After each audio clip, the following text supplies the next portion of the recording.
Issues and problems so far, sir, yun lang, hindi natapos yung iba. Tapos ang ibang projects ng mga bahay. We are waiting na sana madami na kami para hindi din kami mahirapan sa pag Tubig. oo, sa tubig, collection. Kasi habang wala kasi, sir, walang mga tao, mahirapan kami din sa security. Problema, bali yung tubig namin sir, hindi pa man kami nakakulik sa balik. Diyan man na tayo nakakulik. Okay naman sir yung buwan, yung tubig namin. Minsan, hindi nga, minsan kasi maraming nag-consume. Parami ng parami ang kontrobersya mula flood control hanggang mga kalsada. Ngayon, pabahay naman ang nasita.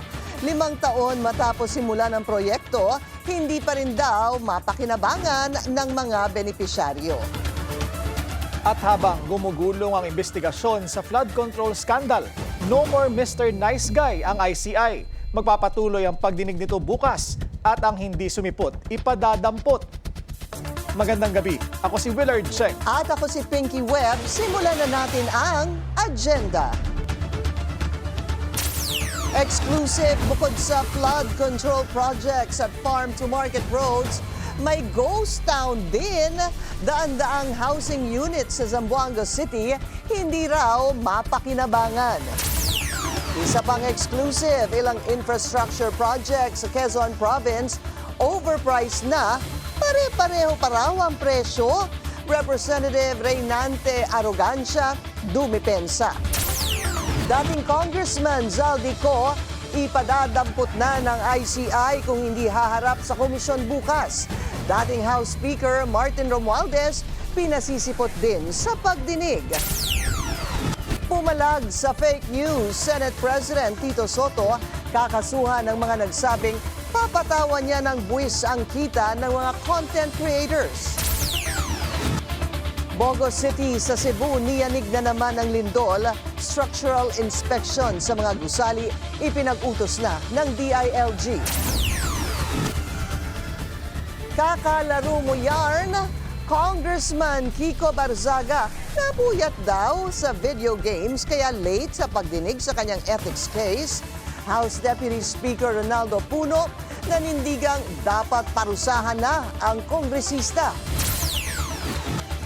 Comedy legend Conan O'Brien nasa Pilipinas para sa kanyang Emmy-winning travel series. At welcome to BNC, Mateo Gudicelli, parte na ng Bilyonaryo News Channel.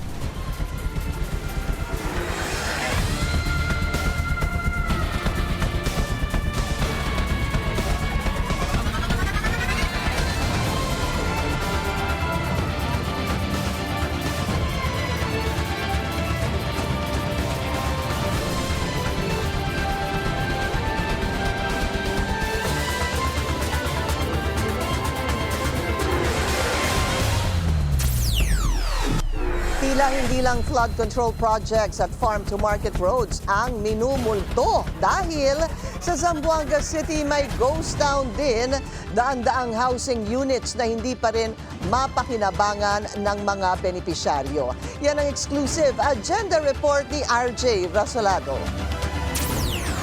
Nag-install ang ghost town ng housing project na ito sa Barangay Cabaluay, Zamboanga City.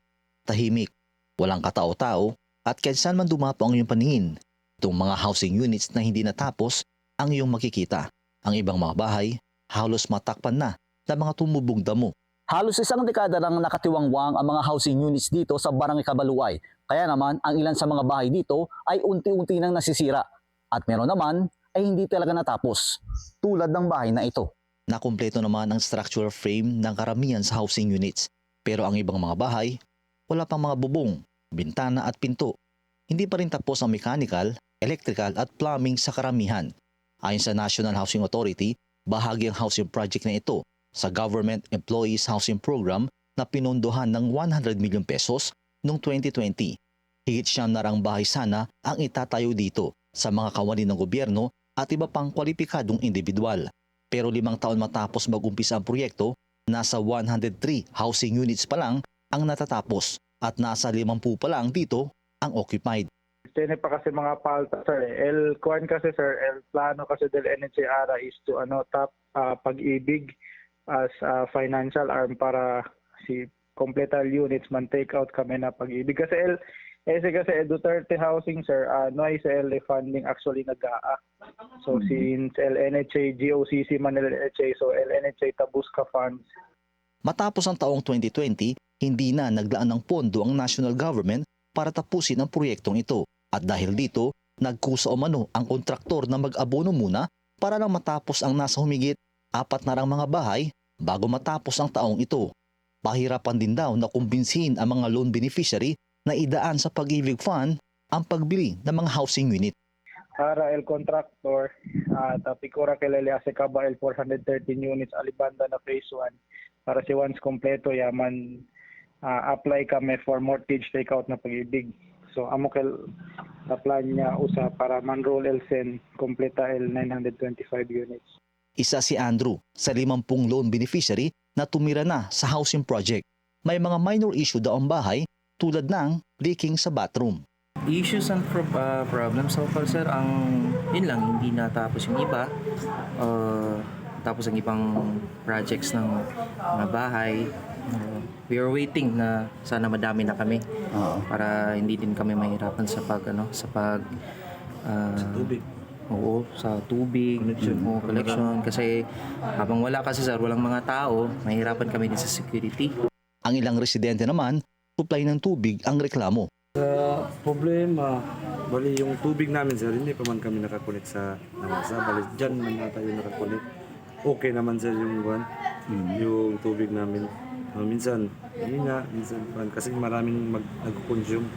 Sa isang performance audit report ng COA noong 2023, hindi umano natupad ng NHA ang vision nito na punan ang housing needs ng 50% ng mga homeless low-income families sa katapusan ng 2019. Higit 455,000 na bahay lang daw ang kanilang naitayo o 81% na kanilang target number of housing units. Mababa rin ang collection efficiency rate ng NHA sa mga residential account. Para sa Agenda, RJ Rosalado, Billionaire News Channel, Zamboanga City. Hugas kamay si Quezon Representative Reynante Arrogancia sa umano'y substandard flood control project na nadiskubre sa kanyang distrito. Pero sa pagsusuri ng Billionaire News Channel, hindi lang pala ito ang questionableng proyekto. Narito ang exclusive agenda report ni Ivy Reyes. Congressman Reynan Arrogancia of Quezon Province. Paulit-ulit kaming ginamit ng mga nasa pwesto sa sistemang ito. Wala kaming magawa dahil kung hindi kami makikisama, gagawa nila ng problema ang project na na-award sa amin sa pamamagitan ng mutual termination o pagkakaroon ng right-of-way problem. Simula nang itanggi ni Quezon Province 3rd District Representative Reynante Arrogancia ang umano'y walang batayang akusasyon ng mag-asawang Curly at Sara Diskaya, nagsalita muli ngayon ang mababatas dahil sa Night Report na substandard flood control project sa kanyang distrito. Sa eksklusibong panayam ng Billionaire News Channel kay Arrogancia, kaisa raw siya ng mga Pilipino na nananawagan para sa accountability sa gitna ng usapin sa maanumalyang infrastructure projects. Ang ibinalita ng BNC na 77 million peso project ng Wawaw Builders nasa 2024 General Appropriations Act naman daw. Pero naniniwala rin daw siya na dapat naaayon sa standards ng DPWH ang accomplished project na ito. Hininga natin ng panig si Arrogancia matapos mapag-alaman ng aming team na nasa mahigit 8 billion pesos ang kabuuang appropriations ng DPWH sa kanilang distrito ngayong taon. Sa dokumentong nakalat ng BNC, karamihan ng pondo para sa preventive maintenance ng secondary roads may pare-parehong presyo na 96.5 million pesos. Maging ang pondo para sa 5 projects para magkabit ng solar street lights sa Mulanay, Quezon may tigda 96.5 million pesos din. Tiningnan ng aming team ang isang location at ng aming bilangin, nasa 275 solar street lights ang makikita sa loob ng 6-kilometer distance na ito sa Mulanay.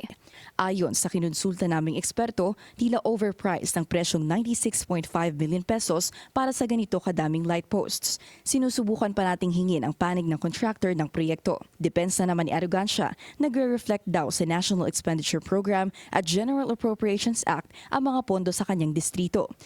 Gaya raw ng ibang kongresista, nagre-request siya ng pondo para sa mga proyekto na alam niyang kailangan ng kanyang distrito. Isa si Arrogancia sa mga opisyal na kasama sa latest immigration lookout order ng Independent Commission for Infrastructure habang tumatakbo ang investigasyon. Para sa agenda, Ivy Reyes, Billionaire News Channel. Napuyat sa video games, yan ang dahilan ni Cavite 4th District Representative Kiko Barzaga kung bakit na-late siya sa pagdinig sa ethics complaint na isinampas sa kanya ni House Deputy Speaker Ronaldo Puno.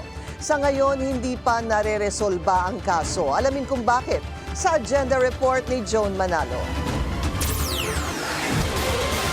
Parehong matigas at walang reconciliation para kina House Deputy Speaker at NUP Chairman Ronaldo Puno at Cavite Representative Kiko Barzaga. Kapwa nila ito giniit matapos ang unang pagpupulong ng House Ethics Committee sa reklamong isinampa ni Puno laban kay Barzaga. Sasailalim sa Subcommittee on Reconciliation ang kaso ni Barzaga. Pero ani Puno, nararapat lang na mapanagot ang mambabatas sa kanyang mga naging pag-asta dahil naaapektuhan na nito ang imahe ng Kamara bilang institusyon. We should remind him about the standards of human behavior. No? He does not believe he did anything wrong because obviously his standards are much lower than the average person. Mas mataas rin daw dapat ang standards of behavior para sa isang kongresista dahil nire-representa niya ang isang distrito. Sinampahan ng ethics complaint si Barzaga na dati ring miyembro ng NUP dahil sa mga naging post nito na may lewd content at ostentatious display of wealth. There is no reconciliation because this is not a personal grievance. Hindi naman sa akin ang insulto. Ang insulto is to the institution. Pero si Barzaga, nanindigan na wala raw siyang maling ginawa bilang mambabatas. I wouldn't be defending myself in the ethics committee if I do believe that I violated anything there. I would prefer not to settle it. Handa rin daw siyang harapin ang kaso at maging ang kahit anong parusang ipapataw sa kanya. 9:00 ng umaga nagsimula ang pagpupulong ng ethics committee kung saan late dumating si Barzaga. At ang rason niya, We're very busy last night. I was just playing games on my computer. pero bukod sa paglalaro ng computer games, dumalo rin si Barzaga sa rally sa Makati kagabi. Isa siya sa mga nagsagawa ng noise barrage sa labas ng Dasmariñas Village para ipanawagan ng pagpapanagot kina dating House Speaker Martin Romualdez at former Ako Bicol Representative Zaldico. Anya, kailangan panagutin ang dalawa sa umano'y pagnanakaw sa pondo ng bayan at sa insertion sa 2025 national budget. Isa rin si Barzaga sa humihimok sa publiko na ipanawagan ang pagbibitiw ni PBBM sa pwesto sa gitna ng kontrobersya sa korupsyon kaugnay sa mga guni-guning flood control projects. Sir, dati kinampanya niyo si BBM, tama? So ngayon, nagsisisi ba kayo na kinampanya niyo siya? Hindi naman, kasi pag kinumpara mo yung mga speech ni BBM noong 2022 at noong 2025, then they're very different people. Kasi pag nakita mo yung mga pinagsasabi ni BBM ngayon, it's very chaotic, very unsure. Pero noong 2022, at that time, no one could have blamed anyone for believing in him because he actually had a vision of unity and a vision of hope for our future. Now, sobrang dami nang nawala ng tiwala sa kanya, and I think it's time for him to resign. Nakatakdang mag-adjourn ng Kamara ngayong araw pagkatapos maaprubahan sa third at final reading ang 2026 national budget. Kaya sakalang magpapatuloy ang pagdinig laban kay Barzaga kapag nagbalik sesyon na ang Kamara ngayong November 10. Para sa agenda, Joan Manalo, Billionaire News Channel. Trabaho agad ang inatupag ni dating PNP Chief Rodolfo Azurin Jr. matapos manumpa bilang bagong Special Advisor ng ICI. Narito ang agenda report ni Liza Bonzo. Do hereby solemnly swear. Do hereby solemnly swear. That I will well and faithfully discharge. That I will well and faithfully discharge. To the best of my ability. To the best of my ability. The duties of my present position. The duties of my present position. And of all others I may hereafter hold. And of all others I may hereafter hold.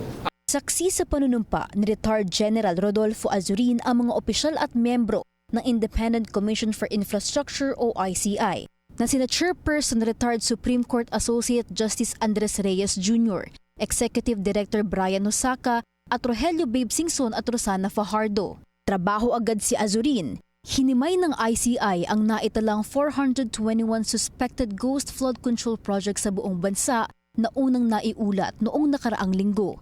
Sa kabuuang bilang, 261 ang nasa Luzon, 109 naman ang nasa Visayas at 51 naman ang nasa Mindanao. Bilang tugon, naglatag ng 4-week timetable si Azurin.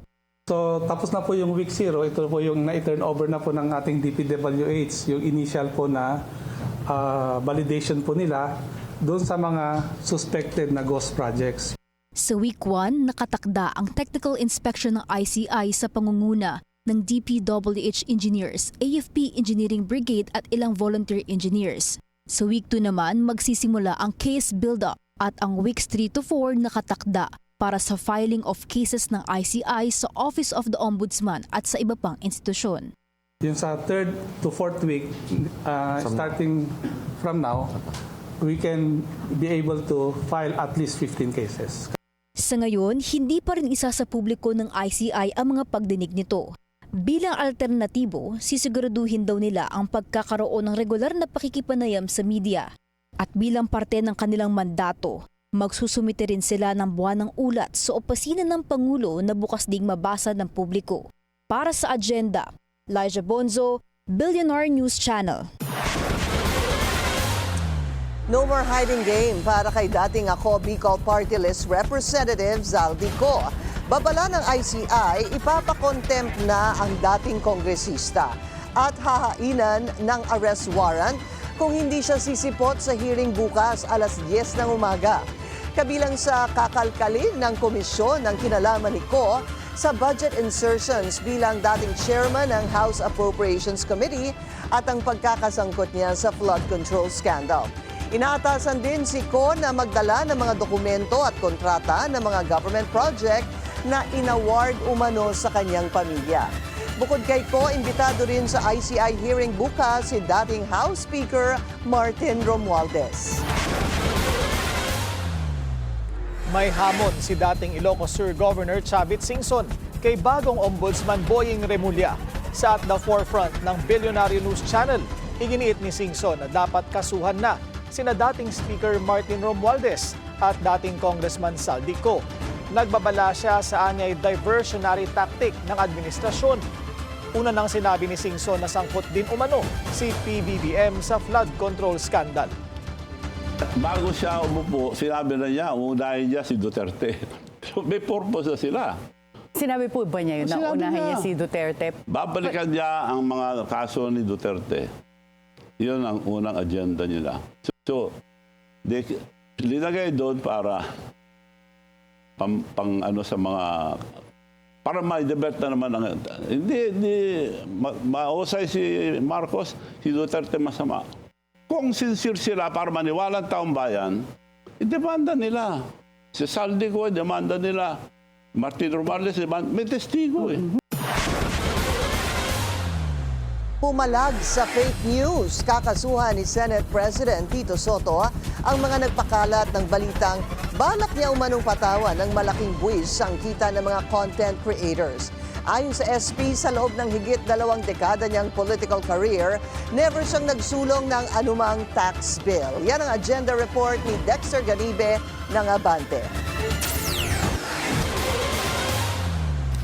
For the information of my colleagues, numerous and coordinated circulation of fake news have been circulating regarding new tax measures allegedly proposed by this representation by me. Hindi na pinalagpas ni Senate President Tito Soto bago mag-adjourn ang Senado para sa isang buwang bakasyon ang pagtuligsa sa mga kumakalat sa social media na pag-atake laban sa kanya. Kaugnay ito sa mga kumakalat na post sa social media na isinusulong umano ni Soto ang pagbubuwis sa mga content creator ng hanggang sa 50% ng kanilang kinikita mula sa mga natatanggap na stars, bonus at monetization ng kanilang mga post. Milyon man o hindi ang followers ay saklaw umano ng tax measure, bagay na mariing pinabulaanan ng Senate President.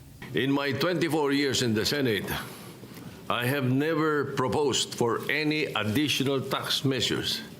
In fact, I have consistently voted against it. Nakipag-ugnayan na si Soto sa Department of Information and Communications Technology at 2 content creator na gumawa at nagpakalat ng fake news laban sa Senate President ang natukoy na. Kasalukuyan pa niyang inaalam ng DICT ang pagkakilanlan ng iba pang gumawa at nagpakalat ng mga pag-atake laban sa kanya para masampahan ng kaukulang kaso. Babala niya sa publiko, huwag basta-bastang maniwala, lalo na kung ito'y masamang balita mula sa hindi mapagkakatiwalaang source.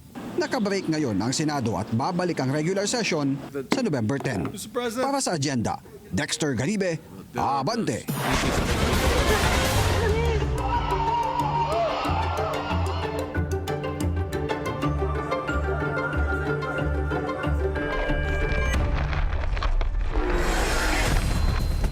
Hindi pa man nakakabangon sa unang lindol, niyanig na naman ang Bogo City sa Cebu kaninang umaga. Gaano ito nakaapekto sa lugar? Alamin sa agenda report ni Mary Ann Uy. Dahil sa muling pagyanig kaninang madaling araw, ito ang bumulaga sa mga residente ng Hagnaya sa San Remigio. Sira-sira na ang mga kalsada sa may Hagnaya Integrated School. Sa Bogo City, kung saan tumama ang panibagong magnitude 5.8 na lindol, tuloy ang trabaho ng city government employees. Lahat ng mga kawani nagsuot ng puting t-shirt na may mensaheng Bangon Bogo. Sa Cebu City, na-upload pa ng isang netizen ang kanyang video habang yumanig kaninang madaling araw. Makikita ang pag-spark ng kuryente mula sa poste. Wala namang naiulat na nasugatan sa pagyanig pero siniguro ng city government na ligtas sa mga empleyado ng gobyerno kaya bago mag-alas 8 kanina, sinuri muna ng City Disaster Team ang gusali. Tuloy ang trabaho sa mga opisina ng gobyerno maging sa Mandaue City pero wala pa ring face-to-face classes. Nagsagawa rin ng earthquake drill ang Cebu City Hall para masigurong alam ng mga empleyado ang mga dadaanan at mga dapat gawin sakaling mangyari muli ang pagyanig. May paalala naman si Archbishop Alberto Uy sa kanyang misa kanina sa araw ng fiesta ng Our Lady of Fatima sa Mandaue City. The best thing to do during this situation is to pray. Para sa agenda, Mary Ann Uy, Billionario News Channel, Cebu. Ang atong keyboard, affecting Davao Oriental.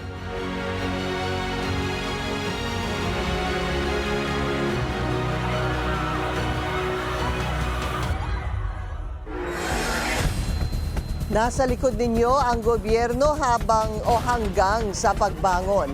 Yan ang tiniyak ni PBBM sa mga biktima ng lindol sa Davao Oriental. Tuloy-tuloy din ang relief operations ng mga ahensya ng gobyerno. Ang detalye sa agenda report ni Edith Isidro ng Abante. I presume that these numbers are pretty much because this shouldn't increase anymore. So there's also people who have been evacuated. Personal na bumisita si PBBM sa Davao Oriental para makita at mapakinggan ang mga apektado ng lindol.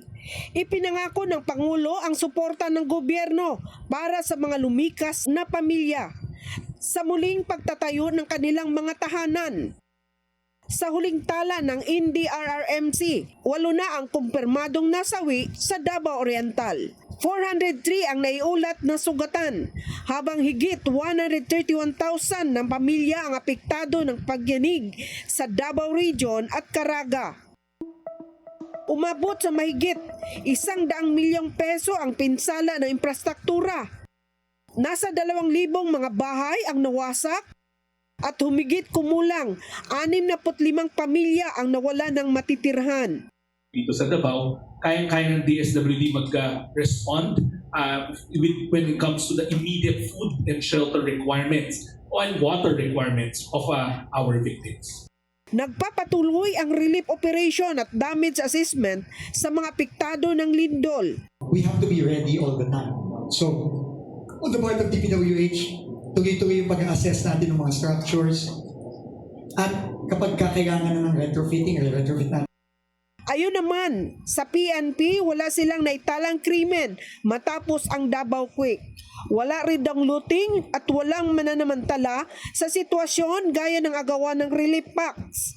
Mahigit 2,000 pulis ang idineploy sa Davao Oriental para magpatupad ng kaayusan at tumulong sa mga nangangailangan. Para sa agenda, Edith Isidro, Abante, Davao. 40,000 food packs na ang naipapamahagi ng DSWD sa mga apektado ng lindol sa Davao Oriental. Close to 500,000 naman sa Cebu. Kaugnay niyan, makakausap natin ngayon si DSWD spokesperson Irene Dumlao. Magandang gabi po sa inyo, Asek Dumlao. Magandang gabi, Willard. Magandang gabi din po sa lahat ng sumusubaybay ng inyong pong programa. Asek, kumusta na po ang relief operation sa Davao Oriental? Well, Willard, nagpapatuloy po ang pamamahagi natin ng tulong dyan po sa Davao Oriental. Aabot na sa 40,000 yung pong mga family food packs na initially ay naipaabot natin sa mga naapektuhan. More than 5,000 ready-to-eat food boxes din ay naipaabot na natin. At gayon din po, aabot na rin sa 45,000 yung pong assistance to individuals in crisis situation na financial assistance na naipaabot doon po sa mga pamilya na may namatay, bunsod nga po nitong malakas na lindol. And kaninang umaga, dumating na rin po yung karagdagang 25,000 family food packs na nanggaling naman sa warehouse natin dito sa Mindanao, nagtungo dito sa Davao Oriental. And gaya nga ng sabi ko, nagpapatuloy po tayo na nagpapahatid ng tulong. Sa katunayan, yung 2 mobile kitchen natin ay dineploy din po natin dyan sa Davao Oriental. Kasama na po yung ating mobile command center at yung pong ating water tank and yung water filtration tank na dati ay na-deploy sa Canlaon but now ay patungo na rin dito sa Davao Oriental para matiyak po na may mapagkukunan ng safe na tubig, mainom na tubig yung ating pong mga kababayan. Bali na dyan ho kayo, Asek, sa Davao Oriental.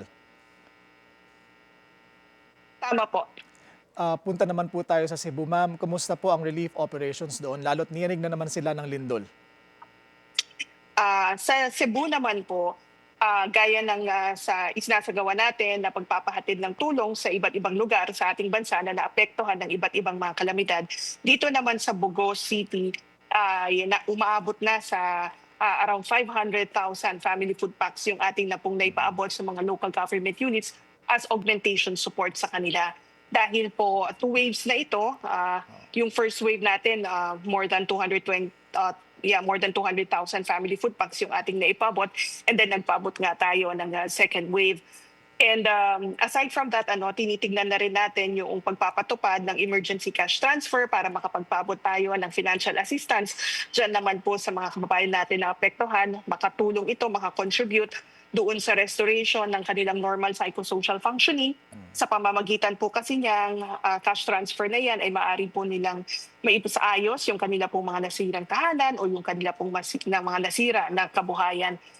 Ito ay sinasaayos na natin, kinukuha natin yung listahan mula sa mga local government units nung mga naapektuhan na merong totally or partially damaged houses. Dahil yan po yung basehan ng DSWD in activating the ECT.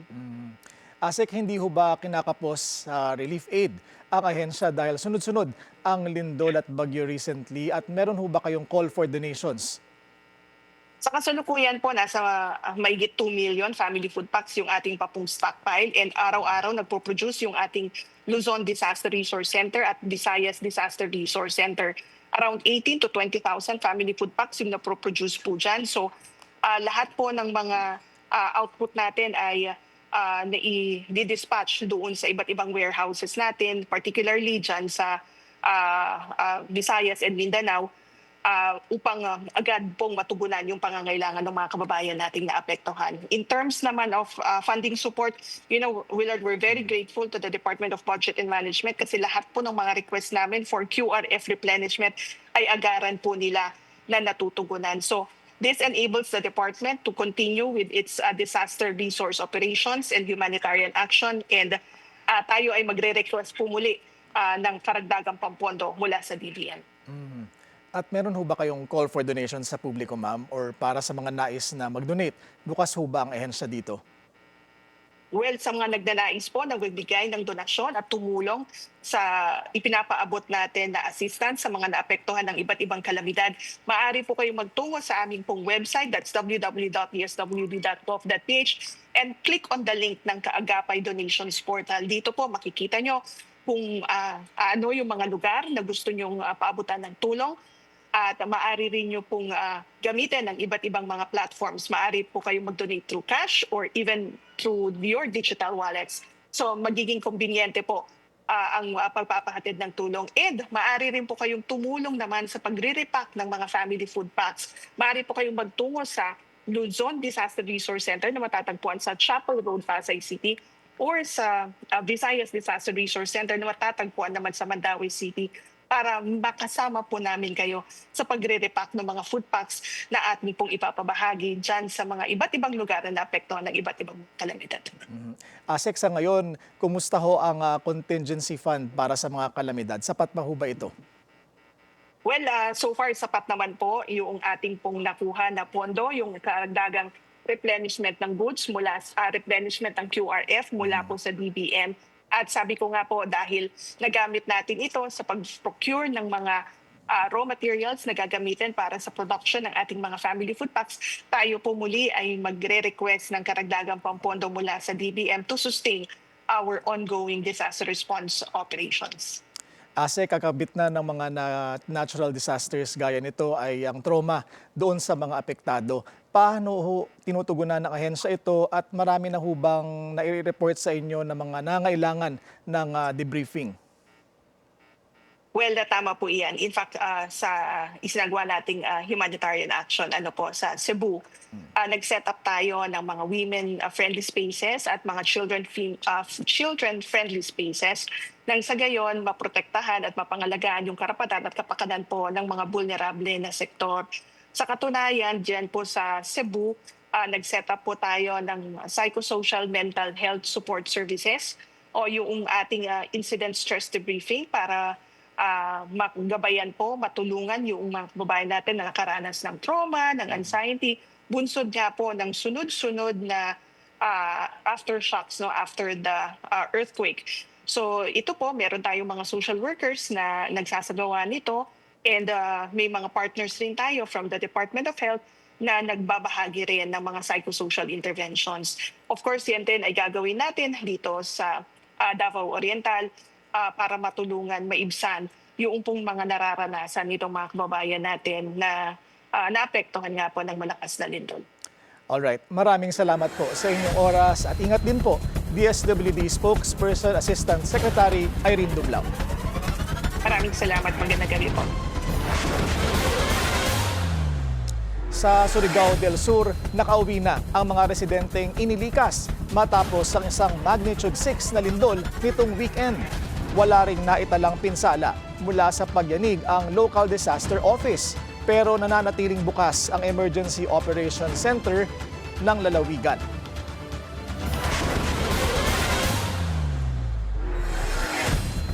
Pinag-utos na ng DILG sa mga LGU ang agarang structural inspection sa mga gusali at bahay sa Cebu, Mindanao at mga rehiyong apektado ng lindol.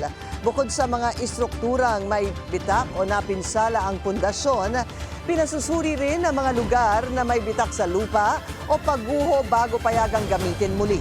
Kasama sa inspeksyon ng DPWH, local disaster offices at mga barangay official. Inatasan din ng mga itong agad ilikas ang mga residenteng nasa panganib at pabilisin ang pagproseso ng mga permit para sa rehabilitasyon.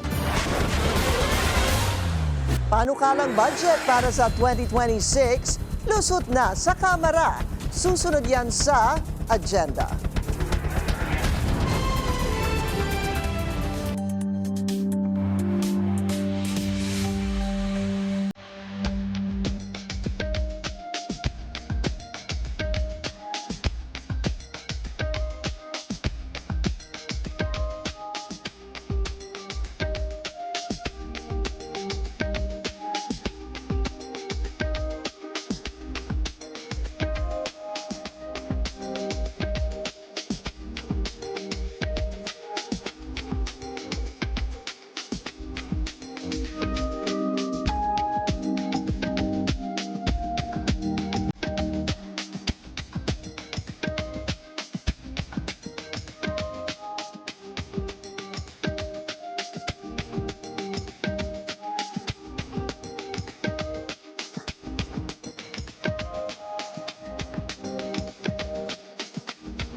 Traffic check muna tayo ngayong Lunes sa Elliptical Road sa Quezon City. Moderate ang daloy ng mga sasakyan papasok ng Commonwealth Avenue. Mabilis naman ang kabilang lane. Tataas ang singil ng Meralco ngayong buwan. Kasabay niyan, naghahanda na ang power distributor sa posibleng epekto ng mga kalamidad sa kanilang serbisyo. Narito ang agenda report ni Paulo Barcelon.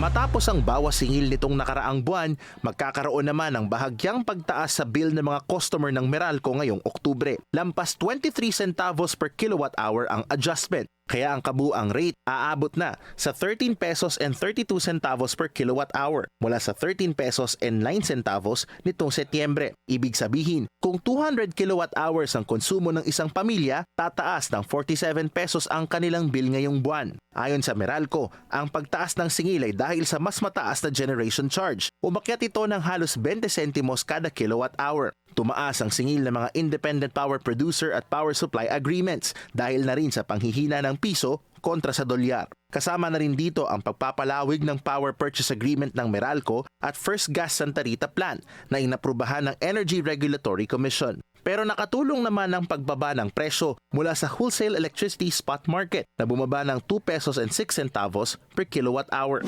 One reason why WESM charges went down is because demand went down. Medyo malaki yung pagbaba ng demand sa Luzon Grid. It was 1,000 megawatts lower in September versus the previous month. Samantala, dahil sa mga nagdaang lindol sa ilang bahagi ng bansa, pinaiigting ng Meralco ang kanilang mga programa para sa electrical safety at disaster preparedness. Pinapalitan na ang mga lumang wooden poles ng concrete o steel. Inilalayo ang mga pasilidad sa mga delikadong lugar at naglalagay ng smart devices na mabilis makakatukoy at makapaghihiwalay ng mga power problem. We are investing heavily on our distribution resiliency program. We have continuously upgraded all our facilities from poles to wires to our substations. Paalala rin ng Meralco sa publiko, i-unplug ang mga appliances kapag hindi ginagamit. Regular na suriin ang mga electrical cords at alamin kung nasaan ang main switch para madaling makapagpatay ng kuryente sa oras ng emergency. Para sa agenda, Paulo Barcelon, Billionario News Channel. Nag-viral ang post ng isang travel entrepreneur kaugnay sa kahalagahan ng boundaries at professionalism sa trabaho. Tinawagan kasi siya ng supervisor mismo ng isang Ford dealership para sa isang personal question. Ano kaya ito? Alamin sa agenda report ng ating mobility correspondent G. Baroga. Trending online ang threats post ng negosyanteng si Angeli Dub ng travel company na Access Travel. Ibinahagi niya ang screenshot ng isang text message, kalakip ang mensahe sa pagkakaroon ng boundaries at professionalism at work. Kwento niya, pinaayos niya ang sasakyan nila sa isang Ford dealership at nauwi na rin nila ito. Tapos na ang transaction pero nakatanggap siya ng mga tawag mula sa supervisor ng Ford dealership on a Sunday morning to ask about her ethnicity. Sa panayam ng BNC Mobility, sinabi ni Angeli na hindi niya intensyon na kumuha ng atensyon sa nasabing post, pero para magbigay ng mensahe sa kakulangan ng professional training para sa mga empleyado. I was really sharing my point of view as a businesswoman na may mga hawak na employees kasi mali yun. Kasi technically, luxury pa din ang bumili ng car. Right? So the amount of money that we pay when we buy a car. So parang medyo na-resonate siya sa akin. Sabi ko, shucks, baka ganito din yung mga employees ko. Dagdag pa niya, mali at unprofessional ang ginawa ng Ford employee, kaya kinausap niya ito ng maayos at pinaalalahanan sa mga concern niya. Kabilang na ang breach of data privacy na pinoint out din ng isa sa kanyang mga followers. I am your client at the dealership and you should not call your clients without work concerns. That's it. And I ended my conversation with, please do not call me again. If we have concerns, I will ask my mom to call your office. Pero hindi ito isolated case dahil maging sa iba pang mga industriya, nangyayari ito. Kaya naman ang mensahe ni Angeli sa mga kapwa niya business owner, we should train our people continuously because it's very important. Sometimes kasi pag matagal na tayo, wala tayong continuous na trainings or reminders. It's a very delicate balance lang eh. Converse but still be strict, put boundaries. Sa isang pahayag, sinabi ng Ford Philippines na nakikipag-ugnayan na sila kay Angeli at committed daw sila sa pagpapanatili ng highest standards of professionalism and respect sa personal data ng kanilang mga customer. Para sa Agenda, G. Baraga, Billionaire News Channel. Posibleng maapektuhan ng ekonomiya ng bansa ng flood control scandal. Babala ni ultra-bilyonaryo Manny V. Pangilinan o MVP. Maaring ma-turn off ang mga investor kung hindi maparusahan ang mga opisyal na sangkot sa korupsyon. Para sa CEO ng Lee Chu Property Consultants, may negative impact talaga sa property sector ang kontrobersya. As we've said many times, this kind of money is a very big, it goes quite a lot to real estate transactions, and that has slowed down a lot because of this corruption. So a lot of people are lying low, and I think the response of many sellers is to be more realistic. So the gap between buyers and seller are actually the narrowest it's ever been. in a long time.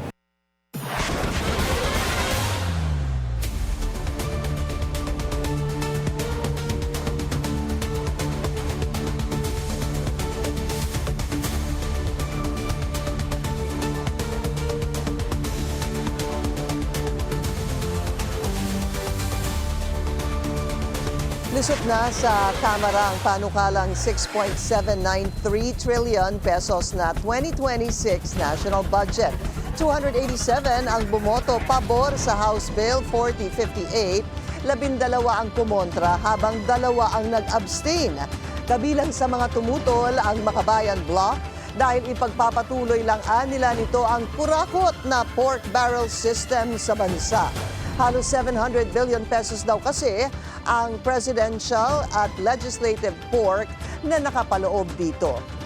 Hindi ring sumang-ayon ang Akbayan at ML Party List dahil naman sa paglusot ng 243 billion peso unprogrammed appropriations. Itinuturing namang malaking pagbabago sa 2026 budget ang pagtapyas ng higit 155 million pesos sa proposed 902.8 million pesos sa pondo ng OVP. Iaakyat ni Caloocan Representative Edgar Erice sa Korte Suprema ang hindi pagtanggal ng Kamara sa unprogrammed appropriation sa 2026 budget. Banta ni Erice, questionin nila ang legalidad nito kung ipipilit na ipasa sa huling pagbasa ngayong araw. Bukod anya sa labag ito sa konstitusyon, wala ring pagkukunan ng pondo kaya hindi ito pwedeng aprubahan. Giit ng kongresista, nagbibigay lang ito ng false hope na sa savings, kita o utang kukunin ang pondo, pero bihiraan niya itong mangyari. Maaari raw ikonsidera ni PBBM ang pagpapababa sa sentensya ng mga mapatutunayang guilty sa flood control scandal. Pero ito raw ay kung maibabalik ang ninakaw na yaman alinsunod sa mungkahi ni Senator Panfilo Ping Lacson. Yan ang agenda report ni Ivy Reyes. Bukas ang palasyo sa suhestyon ni Senator Panfilo Ping Lacson na pairalin ng retribution and restitution para sa mga mapapatunayang may sala sa flood control scandal. May kapangyarihan naman daw kasi ang Pangulo na magpataw ng executive clemency and conditional pardon kapag natupad na mga nasasakdal ang anumang i-require sa kanila ng gobyerno. Pero sa ngayon po, lahat po ng mga magagandang suhestyon para po ma-recover natin ang mga nasasabing nanakaw na pondo ng bayan. At para mapanagot, ang dapat mapanagot ay bukas po ang Pangulo ang administrasyon patungkol po dyan. Ayon kay Lacson, maaaring ma-recover ng administrasyon ng 26 billion pesos mula sa mga maanumalyang infrastructure projects kung may plea bargaining agreement na ihahain ang gobyerno. Dahil ang Pangulo raw ang umano'y triggering mechanism ng investigasyong ito kasunod ng kanyang State of the Nation address, makabubuti raw para sa administrasyon ng ganitong taktika. Pero nagpaalala si Lacson, hindi porket magbabalik na ninakaw ang mapapatunayang sangkot, absuelto na sila sa pananagutan. Dagdag dito, ang lumalakas na public demand for accountability dapat gawing inspirasyon ng Marcos Jr. administration para aksyonan pa ang anomalyang ito. Para sa Agenda, Ivy Reyes, Billionaire News Channel. Tama na, sobra na. Yan ang sigaw ng mga estudyante ng De La Salle College of St. Benilde sa ikinasang walkout protest ngayong araw. Bit-bit ang kanya-kanyang placard. Sabay-sabay na lumabas ng klase ang mga estudyante bilang protesta kontra korupsyon. Ilang motorista rin ang nagpakita ng suporta sa pamamagitan ng pagbusina.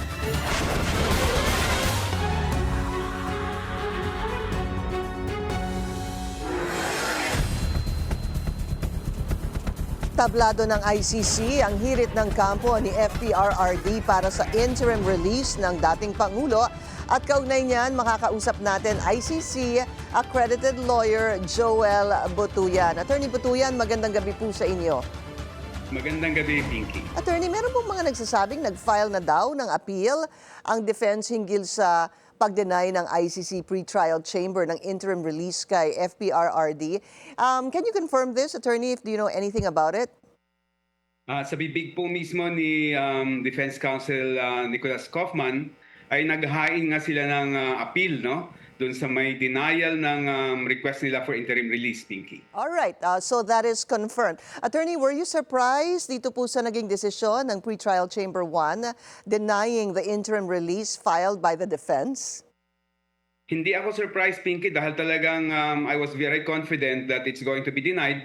Napaka-solid ng mga ebidensyang ginamit ng ICC chamber para i-deny ito at wala akong nakikitang tsansa na ito ay mababaliktad pa, no, kapag ito ay nasa appeals chamber na, no, dahil ginamit dito mismo yung mga salita ng kanyang mga anak, yung kanyang unang abogado si Secretary Mejaldea nung unang nag-appear siya, no, in behalf of Mr. Duterte.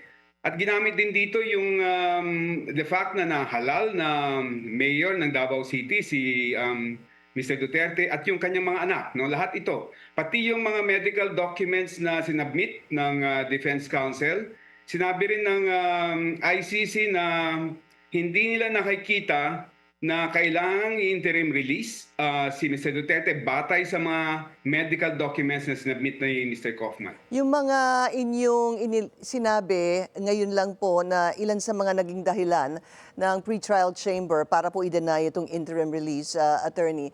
Parang lumalabas ho kasi kapag tingnan yung naging kanilang desisyon, hindi nakatulong yung mga salitang kidnapping, na nakidnap si dating Pangulong Rodrigo Duterte. And then I think also there was a part there, please correct me if I'm wrong, Attorney, na yung sinabi po ni Vice President Sara Duterte na itatakas si dating Pangulong Duterte mula sa detention niya dyan sa ICC. Those obviously did not help the case of the former president. In fact, ito ay naging batayan pa para ma-deny yung kanyang interim release. Tama yun, Pinky, no? Yung mga ebidensyang ginamit ng ICC chamber ay talagang galing sa mga kamag-anak mismo ni Mr. Duterte. Pati yung sinabi ni VP Sara na ang gusto ni former President Duterte ay makauwi sa Davao at doon na siya mamatay, no? So lahat ng mga to binigyan ng weight ng ICC at sinabi nilang talagang kung bibigyan nila ng interim release, walang possibility na siya ay babalik pa sa ICC at mag-attend ng hearing, no? At meron ding risgo sa mga biktima at sa mga witnesses, no? Sa mga buhay nila, sa seguridad nila kapag si Mr. Duterte ay mabigyan ng interim release. Yung pong appeals chamber, Attorney, maaari niyo hubang ipaliwanag sa amin, ito ho ba ay iba sa pre-trial chamber dahil hindi ho ba dito kapag meron pong naging desisyon ng isang justice, for example, pwede mo pang i-apela dun mismo sa sariling justice. Ito ho bang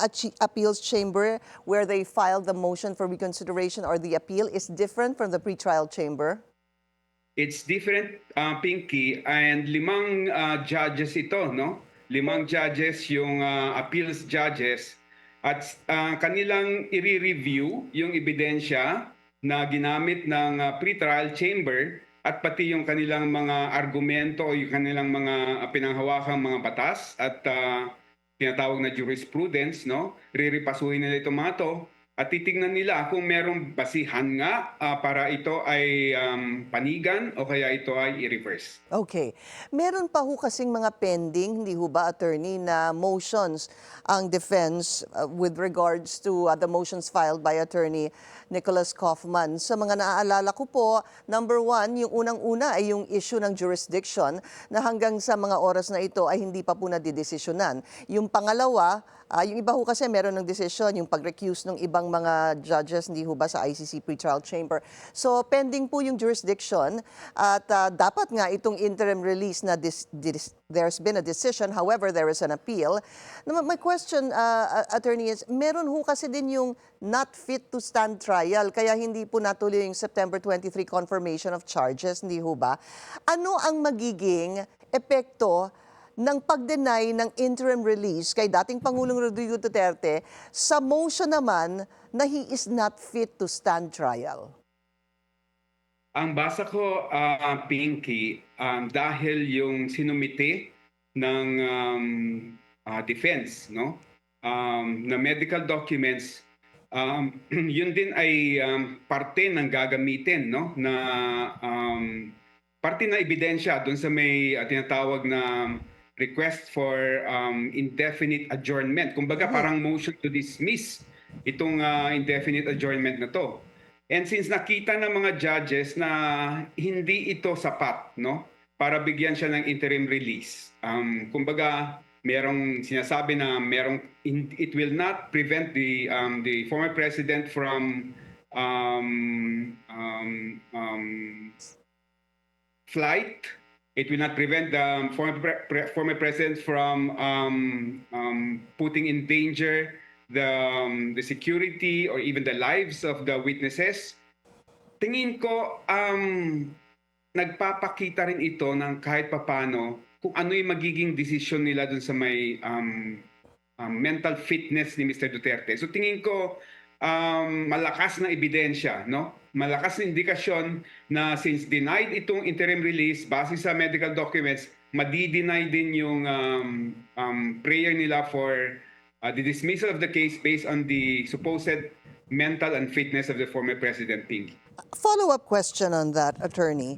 Kailan ho ba lumabas talaga yung desisyon ng ICC pretrial chamber? Because before it actually was uploaded, tama ho ba, doon sa ICC website, ay nakapag-desisyon na po sila. I think, would I be correct, sir, September 25? Hindi nakalagay doon sa may redacted version ng decision. Although sinabi ni Mr. Kaufman na nag-appealan na sila a week ago. So I suppose it was a week before the publication of the redacted decision, Pinky, na lumabas yung decision ng pretrial chamber. So more or less, lagay na po natin kahit mga 10 days before lumabas po yung, kasi lumabas po yan, hindi kasi automatic that once they make a decision that we will see it in the ICC website, hindi ho ba? It takes a couple of days. The reason I ask that is a point I'd like to raise, attorney.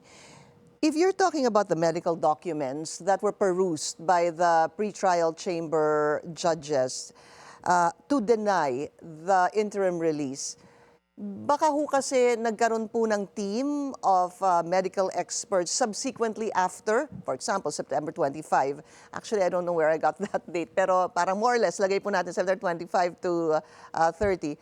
Pwede ho kasi kaya na after that, nagkaroon ng team of medical doctors to look into the medical fitness of the former president at yun po ang pwede nilang gawin at it could change the decision or hold some sort of weight in the decision they will make for the not fit to stand trial motion, sir? Tama yan, Pinky, no? May order actually yung pretrial chamber sa registry ng ICC. Ito yung parang clerk of court ng ICC. At sinabihan yung registry na magbigay ng shortlist ng mga doctors, mga experts, no? Yung mga neurologists, mga psychologists, no?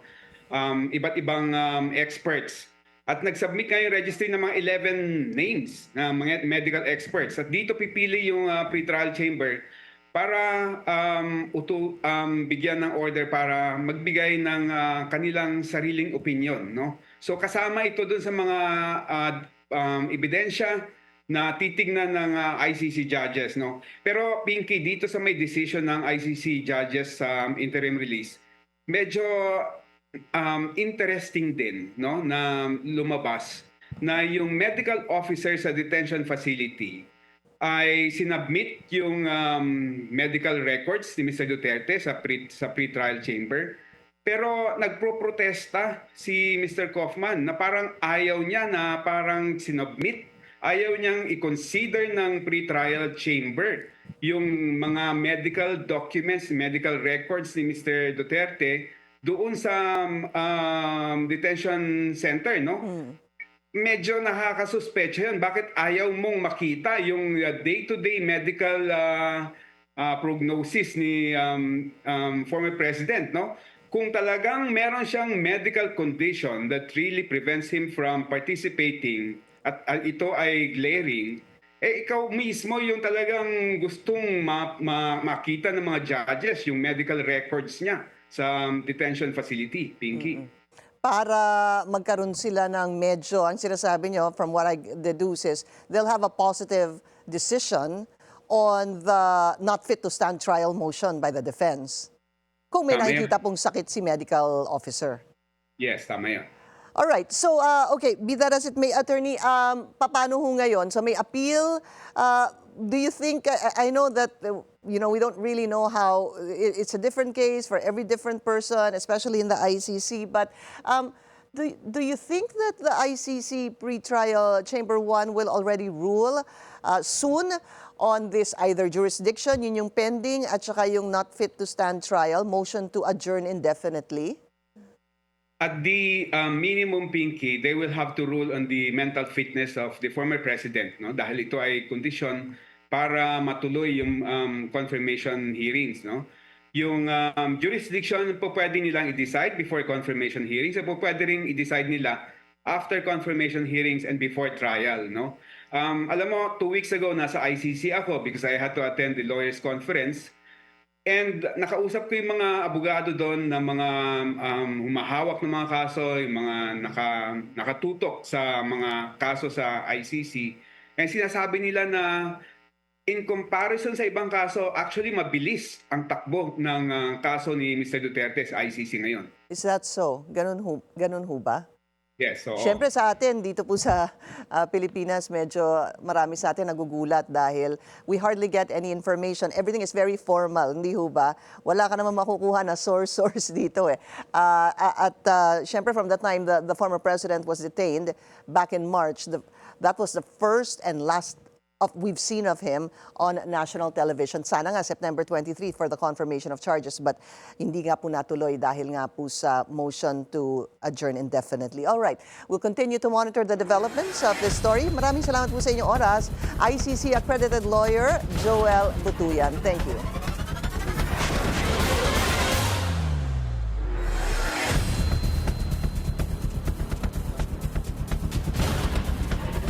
Muling maghahain ng diplomatic protest ang Pilipinas laban sa China matapos ang isa na namang pambubuli nito sa West Philippine Sea. Narito ang agenda report ni Andrea Salve. Ipoprotesta muli ng Pilipinas ang panibagong insidente ng pambabangga at pangwawater cannon ng mga barko ng China sa mga barko ng Pilipinas. Ito ang kinumpirma ng Foreign Affairs Department na muling binigyang diin ang pagkondena ng National Maritime Council sa insidente na naganap pasado alas 8 ng umaga nitong linggo sa karagatan ng Pag-asa Island. This is the closest that the Chinese Coast Guard harassed and bullied BFAR vessel. It only has a distance of 1.6 to 1.8 nautical miles. Yes, very close to Pag-asa Island. Either way, whether they do it in Pag-asa case or they do it at a distance of 1.6, we have always taken their actions very seriously. 6 na BFAR vessels ang nasa Pag-asa Island kahapon para protektahan ang mga mangingisdang Pilipino sa ilalim ng kadiwa para sa Bagong Bayaning Mangingisda Program. 5 Chinese Coast Guard vessels naman ang namonitor ng PCG. Naroon din ang higit 15 Chinese Maritime Militia vessels at isang People's Liberation Army warship. Giit ng CCG, iligal ang paglalayag ng mga barko ng Pilipinas na agad namang pinalagan ng PCG. I don't think that they expelled the Philippine vessels. The mere fact that we never deported Pag-asa right after the incidents. And how can they claim that they expelled? As I said, the presence of the Coast Guard, the Armed Forces of the Philippines remain to be in Pag-asa. Nasa 1:00 raw ng hapon nitong linggo nang lisanin ng BFAR vessels ang isla. Tumungo itong Escoda Shoal ngayong araw para ituloy ang pamimigay ng fuel subsidy at iba pang supply sa mga mangingisdang Pilipino. Para sa Agenda, Andrea Salve, Billionaire News Channel. PBBM handa raw ilabas ang kanyang SALN. Susunod yan sa Agenda.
Traffic check ulit tayo. Sa EDSA White Plains naman, light to moderate ang daloy ng mga sasakyan sa magkabilang lane. Willing to comply si PBBM sa direktiba ni Ombudsman Boying Remulla sa mga opisyal ng gobyerno na ilabas ang kanilang SALN. Patuloy naman ang banggaan ng Malacanang at ni VP Sara sa pagkakatalaga kay Remulla. Ang detalye sa agenda report ni Ivy Reyes. Nagkataon po hindi siya po ang presidente, so mahirap pong sagutin ang isang pangarap na hindi mangyayari sa ngayon. Pero ang alam po natin, the president thinks well, knows better. Buwelta ang Malacanang sa opinyon ni Vice President Sara Duterte sa pagkakatalaga ni Ombudsman Jesus Crispin Remulla. Bukod sa mas maalam daw ang Pangulo, mas makakasigurado raw ang tao na walang kinikilingan si PBBM. At alam po din natin na ang Pangulo ang nagpaumpisa para po labanan ang korupsyon. At hindi po niya hahayaan na matolerate o kampihan o depensahan yung gumagawa ng pagnanakaw ng pondo ng bayan. Matatanda ang tinutulan ng Duterte Bloc ang appointment ng dating Justice Secretary. Ilang araw lang matapos maghain ng disbarment case ang kanilang kampo. Kaugnay pa rin ng pagkakaaresto kay former President Rodrigo Duterte. At sa usapin ng umunoy kidnapping ng dating Pangulo, naninindigan pa rin ang Malacanang na labas sa usapan ng administrasyon. Matapos magbanta ni Congressman Paulo Pulong Duterte at sabihing magbabayad ng lahat ng anyay kidnappers ng kanyang ama, nagpaalala ang palasyo na hindi barbaric world ng rule of law kaya't hindi dapat mabuhay sa pananakot. Samantala, bukas din daw ang Pangulo na ilahad ang kanyang Statement of Assets, Liabilities and Net Worth o SALN. Kasabay ito ng pahayag ni Remulla na maglalabas siya ng memo para i-lift ang restrictions sa pagsilip ng SALN na ipinatupad ni dating Ombudsman at Duterte appointee Samuel Martires. But is the President ready po to release his SALN kung may magre-request? Lahat po na nasa Executive Department, handa po. Nang matanong ang palasyo tungkol sa pagbisita ni PBBM sa baluarte ng mga Duterte, kaugnay ng lindol sa Davao Oriental, hindi raw takot ang presidente dahil ginagawa lang naman daw nito ang kanyang trabaho na tumugon sa kanyang mandato. Para sa Agenda, Ivy Reyes, Billionaire News Channel. Na hot seat ang Commission on Audit sa pagsalang nito sa budget deliberation sa Senado. Nakaladkad kasi sa flood control scandal ang asawa ng isa sa mga commissioner nito. Kaya para matiyak ang transparency, ilang reforma ang kanilang inilatag. Ang detalye sa agenda report ni Dexter Ganibe ng Abante. Obligado na ang mga empleyado ng Commission on Audit na magdeklara ng conflict of interest sa kanilang trabaho bilang mga auditor. Yan ang tiniyak ni COA Chairman Gamaliel Cordoba sa Senado sa kanilang pagdepensa ng kanilang 15.07 billion pesos na budget sa susunod na taon. Sa budget hearing, sinabi ng COA Chairman na matapos madawit ang pangalan ng misis ni COA Commissioner Mario Lipana sa flood control scandal, bumalangkasan niya ang komisyon ng reforma. Ang isa pong aming reform na gagawin is all our employees will be asked to issue a declaration of conflict of interest. Kung ano pong kanilang mga economic interest at kung ito po ay may conflict sa kanilang trabaho bilang auditor. Bagamat nakadeklara naman niya sa Statements of Assets and Liabilities na taunang pinapasa ng mga empleyado ng gobyerno ang listahan ng mga korporasyon o business interest, hindi naman daw ito detalyado. Ngayon anya, bukod sa nakalista sa kanilang SALN, may hiwalay anyang deklarasyon para ipaliwanag at idetalye ang mga kumpanya o korporasyong may kaugnayan ang isang COA employee. And ito po ay magiging aside po from the SALN. Doon po kasi sa SALN, ay nakalagay lang yung corporation but you don't say naman kung anong ginagawa ng corporation at saka kung anong business, just the name of the corporation. Dito po sa amin, mas detalyado po ang aming hihingin na mga information po para makita po namin kung talaga may conflict of interest or hindi or wala. Nagsumiti naman sa Senado ang COA ng kopya ng medical certificate ni Commissioner Lipana na humingi pa umano ng extension para sa kanyang pagpapakamot sa ibang bansa hanggang sa katapusan ng Oktubre. Pagtitiyak ni Cordoba, makikipagtulungan sila sa isinasagawang investigasyon ng Ombudsman kay Lipana kaugnay sa isyu ng flood control scandal. Bukod sa pagbabagong ipatutupad sa pagsusumite ng SALN ng COA employees, palalakasin din ng ahensya ang kanilang monitoring sa iba't ibang proyekto na pinondohan ng gobyerno. Matapos idepensa, lusot na sa committee level ng Senado ang higit 15 billion pesos na budget ng COA sa susunod na taon. Para sa agenda, Dexter Ganibe, Abante. Tila na back to you ang dalawang babaeng pulis na nagsampa ng kasong rape at acts of lasciviousness laban kay Marikina Representative Marcy Teodoro. Nagsampa ang kongresista ng kasong perjury laban sa kanila dahil sa umunoy pagsisinungaling sa kanilang reklamo. Ayon sa abogado ni Teodoro, walang ebidensya ang mga pulis habang may saksi naman para patunayang hindi nagkaroon ng pagkakataon si Teodoro para gawin ang mga akusasyon. Dahil dito, posibleng makulong ang dalawa ng hanggang 12 taon at pagbayarin ng 1 milyong pisong multa. Muling iginiit ni Teodoro na paninira lamang ang reklamo at bahagi ng dirty politics. Katy Perry at dating Canadian Prime Minister Justin Trudeau spotted cuddling sa California. Susunod yan sa agenda.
Isa pang traffic check ngayong Monday rush hour sa EDSA Mega Mall. Maluwag ang daloy ng mga sasakyan sa southbound lane.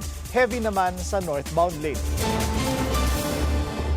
Pinawi ng DOH ang pangamba ng publiko matapos suspindihin ang mga klase sa Metro Manila dahil sa tumataas na kaso ng influenza-like illnesses. Pero para sa isang eksperto, di dapat binabaliwala ang sakit. Ano-ano nga ba ang sintomas nito? Alamin sa agenda report ni Pierre Pastor.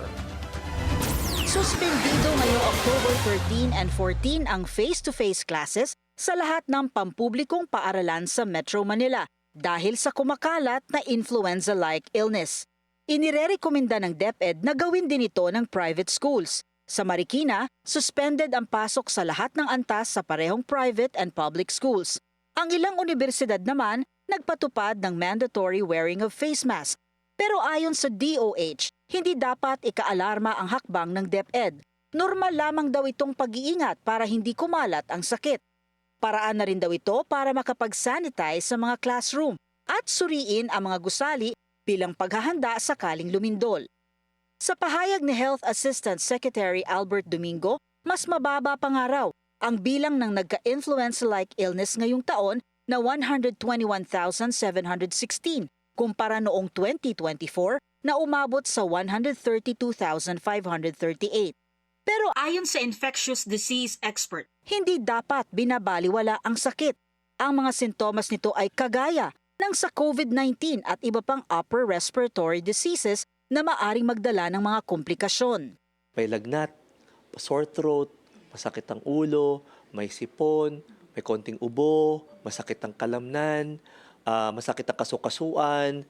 Kaya dapat laging malakas ang immune system. At kapag may kaanak o kasambahay na tinamaan ng influenza-like illness, i-separate na, 'di ba? I-isolate, okay? Tapos, yun nga, linisin, disinfect yung bahay, alcohol, maghugas lagi ng sabon, ng kamay at tubig, hydrate your patient, kasi may mga fever yan eh. 'Di ba? So, dito papasok yung sopas, lugaw, arroz caldo, sinigang, ano pa ba, tinolang manok, yung mga tipo, vitamin, calamansi juice, kailangan mo i-hydrate mo yung pasyente, vitamins, pahinga. Kung talagang medyo, alam natin, medyo severe na, wag na mag-atubiling pumunta sa pinakamalapit na emergency room. sinabi ng mga eksperto na nag-mutate din kasi ang mga virus. Maari silang lumakas, kaya inirerekomenda na magpa-flu vaccine taon-taon. Pero hindi nangangahulugan na kapag bakunado ay hindi na magkaka-flu. Maari pa rin magkasakit pero mas mabilis na makaka-recover at maiiwasan ang mga komplikasyon. Para sa Agenda, Pierre Pastor, Billionaire News Channel.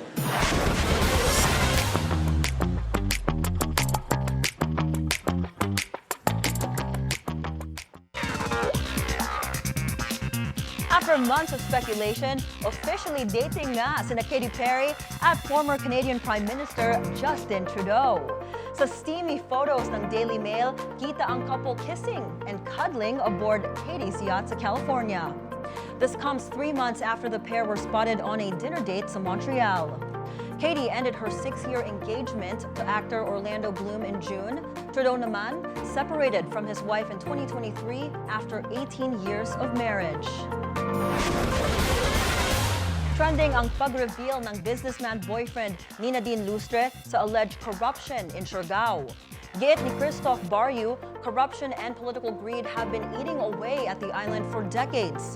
He himself daw has faced harassment and attempts at intimidation from local politicians, both personally and through his businesses.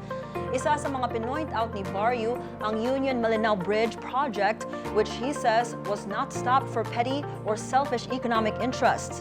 Before the elections, individuals claiming to represent certain politicians allegedly approached Nadine and him, offering to resolve the issue in exchange for 50 million pesos.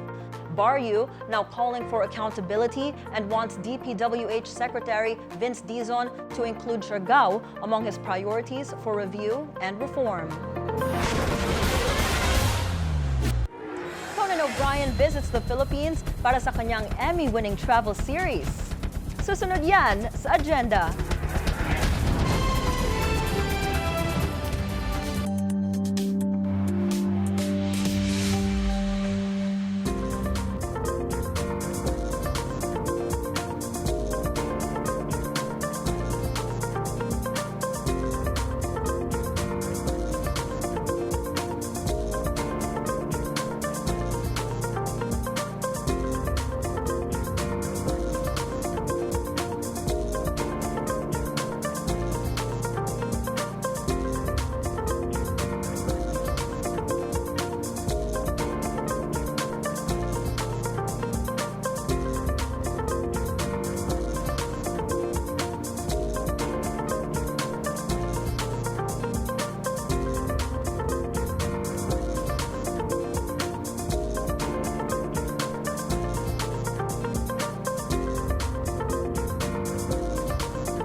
Traffic check ulit tayo sa EDSA Guadalupe. Mabigat ang daloy ng mga sasakyan sa northbound lane. Matagal ng issue ang umano'y pagiging hari sa kalsada ng mga opisyal na ginagawaran ng protocol plates. Kaya matapos masangkot sa insidente ang isang opisyal ng DOTR, banned na ang paggamit nito sa ahensya. Narito ang agenda report ni Just Ignacio. Ipinagbabawal na ni Acting Transportation Secretary Giovanni Lopez ang paggamit ng protocol plates, blinkers at sirens para sa lahat ng opisyal ng DOTR at attached agencies nito. Yes, kanina pong umaga naglabas kami ng kautusan. Naglabas po ako ng kautusan ng isang memo sa lahat ng DOTR officials kasama ng ating sectoral at attached agencies. Pinagbabawal ko po ang paggamit ng protocol plates. Alam naman po natin na yung paggamit ng protocol plates, wangwang o blinkers, naaabuso. Abuso sa mga kapangyarihan, yung ibang nasa gobyerno. Ito ay kasunod pa rin ng kamakailang viral video ng car incident na nangyari noong October 9 sa Katipunan Avenue sa Quezon City. Sangkot dito ang SUV na may protocol plate number 10 na gumamit din ng blinkers at wang-wang, sakay si DOTR Undersecretary for Special Concerns Ricky Alfonso. Sa naunang opisyal na pahayag ng DOTR, bagaman maaaring gumamit ng protocol plate number 10 si Alfonso bilang Undersecretary, napag-alaman sa LTO na ang ginamit na sasakyan ay hindi ang rehistradong sasakyan na maaaring gumamit ng nasabing plate number. Private company din daw ang registered owner ng sasakyan. Tama po. At the name of the company, if I remember it right, is Stanwich. No? At yung aspetong pong yan, yung pag-imbestiga sa paglabag ng batas trapiko, iiwan ko po sa LTO dyan. Nagpalabas kami ng show cause order kahapon regarding dyan.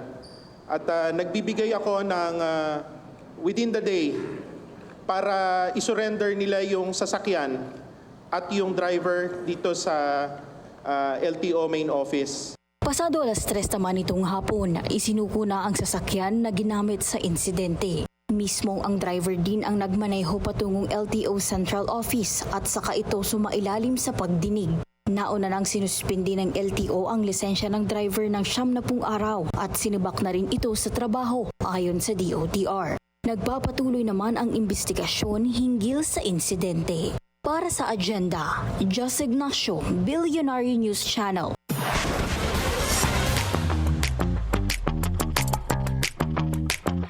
Here's a surprise treat for Filipino Conan fans as the comedy legend visits the Philippines. Para ito sa kanyang Emmy-winning travel series na Conan O'Brien Must Go sa HBO Max. The comedian/host posted pictures of his shoot sa Bonifacio Global City sa Taguig. Conan O'Brien Must Go premiered in 2024 and is now on its second season. It has featured various countries including Argentina, Spain, Norway, and Ireland. The Billionaire News Channel family just got bigger. Joining us dito sa agenda ang actor na si Matteo Gudicelli. And Anya, excited na siya to join us in telling the untold stories, especially of the country's unsung heroes. From the world of entertainment and sports, Matteo Gudicelli now steps into broadcast journalism, officially joining Billionaire News Channel. During the pandemic time, I was already following Billionaire online. I was watching the online channel, kumbaga. And I always wanted to be here, wanted to take part here, and here we are. So I'm excited for what has to come and what we're going to be doing with Billionario. Joining a powerhouse lineup that includes veteran journalist Karina Sanchez, Pinky Webb, and Willard Cheng, Matteo says he's looking forward to learning from some of the best in the industry. I'm excited to work with them, to learn from them, to see how they do things. Of course, these guys, they are veterans in the industry, and they're extremely credible and doing what they do every night. I'm excited to learn from them, to be in the set, meet new people, work with new people, but also to tell the Filipino story. There are a lot of stories that have to be told. There are a lot of untold stories, kumbaga, and sana makwento natin dito sa Billionario. Para kay Mateo, his move to news and current affairs isn't just about headlines. It's about highlighting voices and narratives that often go unheard. I'm very close to the Army, the AFP. I joined the Army 6 years ago at maraming mga kwento doon pa lang na dapat sabihin, dapat ikwento. Maraming stories of our unsung heroes, kumbaga. But I think our daily stories that what people need to know, just adding value to our country with the stories we say, giving credible stories, kumbaga, and really telling the people what's happening and what's going to happen, and inspiring the people with positive foresight. And while he's no stranger to the camera, Mateo admits the nerves never really go away. Yes, I'm nervous. Every time I start a new project or work with new people, there's always butterflies in my stomach. And but I'm excited. I'm excited for this, to work with you, work with everybody here, and to make new friends and have a new family. Now Mateo is inviting viewers to join him in this exciting new chapter on Billionaire News Channel. Hi everyone, my name is Mateo Guidicelli. I'll be joining Agenda this coming October 27, every Mondays and Wednesdays. With his passion and curiosity, Mateo Guidicelli is ready to bring a new kind of energy to Billionaire News Channel, one story at a time. And that's it from my end. I'm Monique Tuzon. Back to you, Pinky and Willard. Thank you, Monique, and welcome to Mateo Guidicelli. Welcome. Sabi mo nga yung pangalan, Mateo Guidicelli. Mateo Guidicelli. Welcome. And welcome to the Billionaire News. Ako News. yung only thorn among the roses here. Yes, dalawa na kayo. So, dami namin gusto pag-usapan. Una, yung protocol plates. Kasi sa akin, talagang pet peeve ko yan. Among other things, isa lang yan. Daming pet peeve. Hindi kasi, ako sumusunod ako sa Batas trapiko. Sa batas trapiko, di ba? Tapos sila, dadaan lang sila dyan, may wangwang, may blinkers, tapos kala mo kung sino sila, dami. Tapos kailangan, tumabi ka ha? Ikaw tumabi ka ha? Hindi ka special. What makes them more special than us? That's what I don't understand. Although there is, of course, a list of people who are allowed to use protocol plates, di ba? And we check, Pinky, yung number 10 ay para sa Solgen and chairman ng COMELEC pala. Oo. Or Constitutional Commission ba? Commission Basta ito yung iba doon, Willard, kasi nakasulat doon sa other officials of equivalent rank may also get them but only upon the recommendation of the LTO and the approval of the Secretary of the DOTR. Why is an Assistant Secretary of the DOTR, tama, no? Allowed to have a protocol plate? What is so important and why is it necessary for him, or, well, it's a him, or for any ASEC to have a protocol plate, di ba? Bilis talagang pumasok ng kapangyarihan sa ulo, no? Oo. Nalalang mo agad, Bakit ba gustong-gusto nyo yun? Di ba mas nakakahiya na naman papahawi kayo ng mga... You're no special than us. At saka dapat nga ang DOTR naipit sa traffic para alam nila kung ano yung nararanasan nating kalbaryo araw-araw. Naalala mo yung story dun sa LTO? Yung may nagsulat dun sa comment section, yung bakit kayo naka-aircon? Kami hindi. Kami nagbabayad sa License Renewal Center. Ayan. So, iisa-isa na yan. Lalabas-labas na yung mga yan. Ayan, pinapatigil na tayo ni Troy. Nakakainit kasi ng ulo Oo. Unfair kasi talaga. Wag ho kayong ganyan. Huwag yung initin ng ulo ni Pinky. You're supposed to serve us. Tandaan po nyo yan. Kundi, 73 days to go na lang before Christmas. Yan ang ating agenda ngayong gabi. Ako si Willard Cheng. At ako naman si Pinky Webb. Sa bawat issue, may anggulo at ang balita, may agenda. Ang palamig na ulo. Countdown.